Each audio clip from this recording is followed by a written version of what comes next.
Hello, this is Angelia, and you are listening to or watching the podcast, Why You Do What You Do.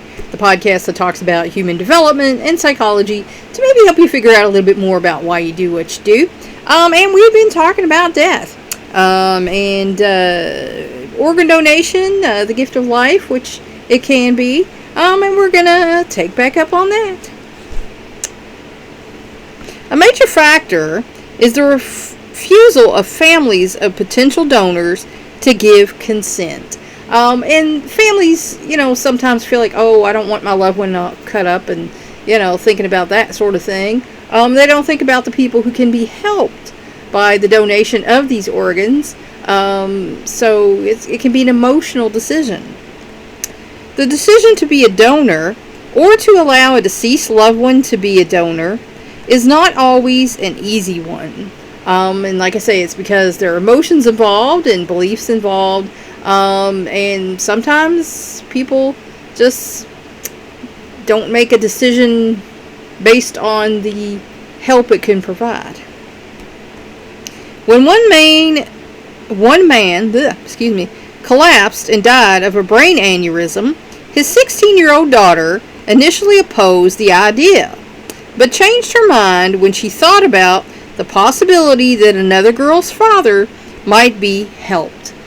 So that is a good way to look at it. We know there's emotional issues involved, but if you think about their death can mean something for someone else, they can help someone else, even in death, then I feel like that is a good thing. Excuse me. Ultimately, 5 people received transplants and a chance for life as a result of that one man's death. And I know, like I said, when my sister passed away, her organs were donated and people got stuff from her, and they had sent letters to our house and everything. So I think it's a good thing. Among the factors influencing denial of consent are misunderstanding of brain death, the timing and setting of the request, and the approach of the person making the request. And again, like I said, there's a lot of emotions involved. If you literally just unplug the person and then you say, oh, do you want to, then they might be taken aback by that. And there are people who have bad attitudes. I've met people in hospitals and doctors' offices who just have a bad attitude and they're off-putting.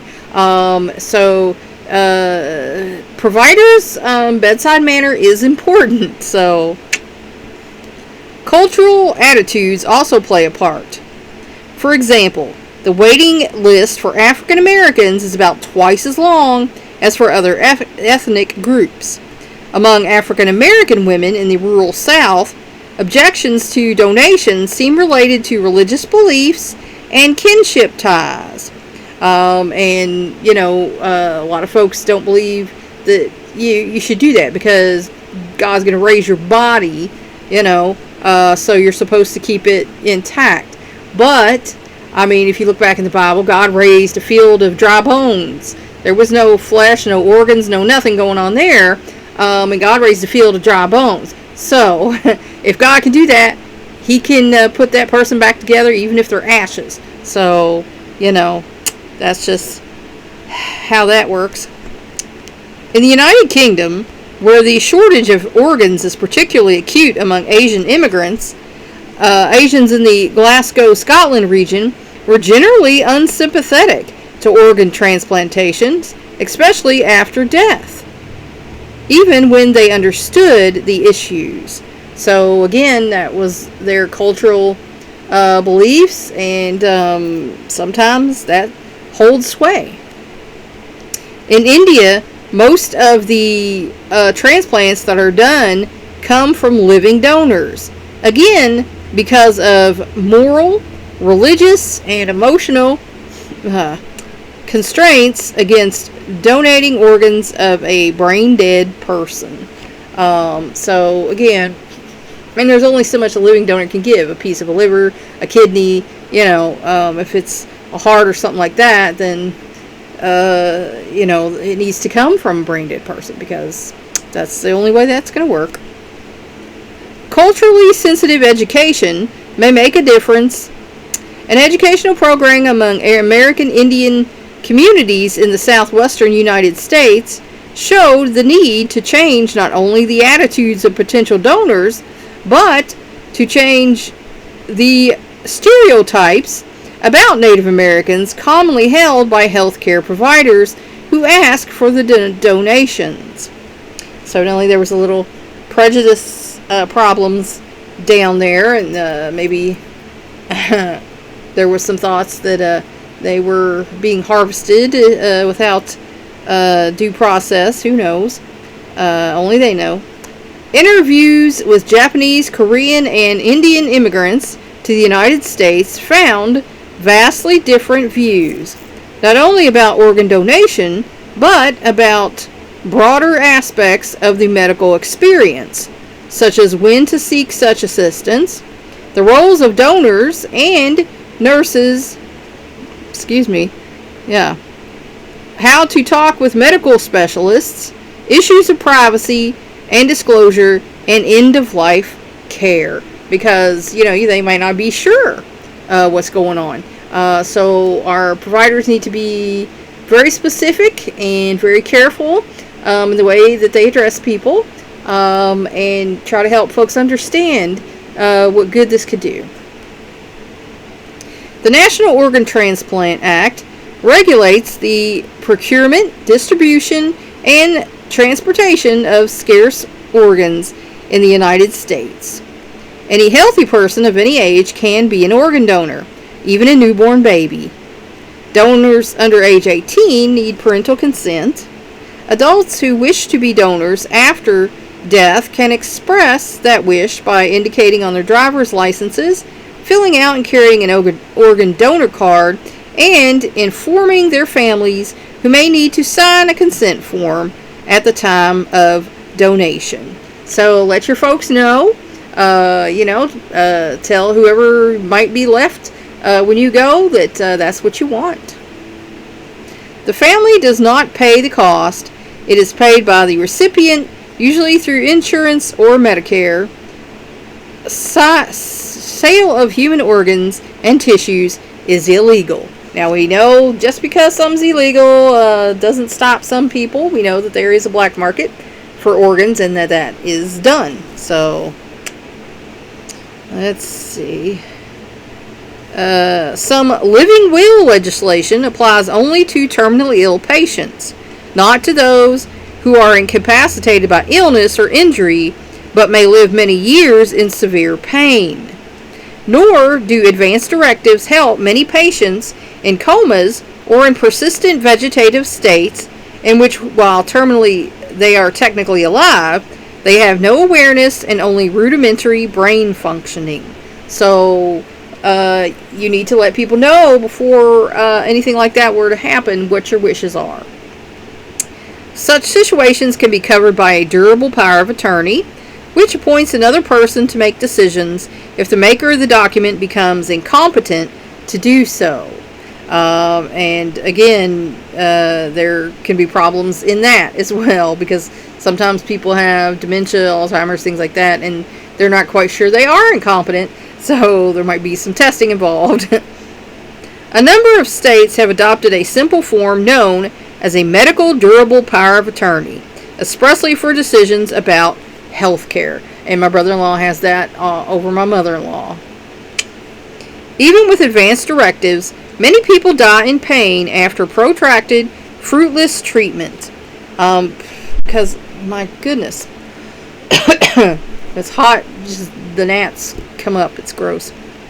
Concern about peer review, the press of a perceived medical emergency, or a philosophical commitment to sustaining life may lead physicians and nurses to continue heroic measures despite patients' wishes. So, sometimes their worry about how that's going to look on them can be outweighed by what the patient actually wanted. So, again, communicate as clearly as you can with your healthcare professionals and make sure your loved one's wishes are honored. In a 5-year study of some 9,000 critically ill patients at 5 U.S. teaching hospitals, which that's a problem right there. I've been at a teaching hospital a few times, and there's a lot of errors made in teaching hospitals. That's why they call them a teaching hospital. But sometimes if you're a Medicaid patient, that's your only choice. So doctors were frequently unaware of patients' requests not to be resuscitated in the event of cardiac arrest because they didn't have a previous file on them. Nobody might have been there with them that knows this is what they wanted. So, according to family members of patients who died, 1 in 10 of these patients disagreed with the care they received. And then, that's a tenth of people, are not happy with care and wouldn't have wanted the care that they got. Clear doctor-patient communication about preferences and prognoses was uncommon, and that shouldn't be a thing. It needs to become common. Such findings have led the American Medical Association to form a task force on quality care at the end of life. Many hospitals now have ethics committees that create guidelines, review cases, and help doctors, patients, and their families with decisions about end-of-life care, because that's an important thing because it's going to happen. Attitudes toward euthanasia and assisted suicide. Some ethicists advocate legalizing all forms of voluntary euthanasia and assisted suicide, with safeguards against involuntary euthanasia. They argue that the key issue is not how death occurs, but who makes the decision, that there is no difference in principles between pulling the plug on a respirator and giving a lethal injection or prescribing an overdose of pills, and that a mentally competent person should have the right to control his or her own life and death. There are people who believe that. Like I say, I think that's a cheat. If you commit suicide, I think you got to come back and do it all over. I don't think you get to cheat. So, they maintain that aid in dying, if openly available, would reduce fear and helplessness by enabling patients to control their own fate. That is very compassionate in one way, but I think in another way, not so much. Opponents maintain a distinction between passive euthanasia, in which nature is allowed to take its course, such as when they, unplug somebody, and directly causing a death, because that's a direct act towards somebody, and there is a difference in that. They contend that physician-assisted suicide would inevitably lead to a voluntary active euthanasia, which, it could in theory, but, I don't think here in this country that would become a thing. Since self-administered pills do not always work, and we know that from when people try to commit suicide with pills. There's a lot of times people, they end up in the hospital because their suicide attempt did not work. Oh, excuse me. The next step on the slippery slope, they warn, would be involuntary euthanasia, especially for patients unable to express their wishes. Because if the patient can't say, yeah, I don't want to be alive, or, yes, I do want to be alive, they can't really tell. So if strictly the provider was allowed to make that decision for you, it might not be the decision that you wanted. They claim that people who want to die are often temporarily depressed and might change their minds with treatment or palliative care. And that's true a lot of the time. I know it certainly was for me. Excuse me, and there are other people who I know that it was. And there are people who I've tried to help, and, they ended up not purposefully ending their life, but their life ended because they did not get the treatment that they needed. In the United States, assisted suicide is illegal in almost all states. So, that's not something that you are allowed to do, so keep that in mind. However, such activity often goes on covertly, without regulation. And we all know it does. We all know there's people who just stop taking their meds and die, and that's just something that happens. The American Medical Association approves physical physician aid in dying as contrary to the practitioner's oath to do no harm. But doctors can give drugs that may shorten a life if the purpose is to relieve pain. And like I said, I had an uncle who was given morphine, and of course we all know if you take enough of that, what's going to happen to you. So, with national polls among lay people favoring aid in dying by as much as 3-1, some physicians are acceding to patients' requests for it. And that's because, nobody wants to watch their loved ones suffer. And it's just easier, for them emotionally if the person passes on. And they feel like the person will be in less pain and in a better place. So, it's a very emotional issue.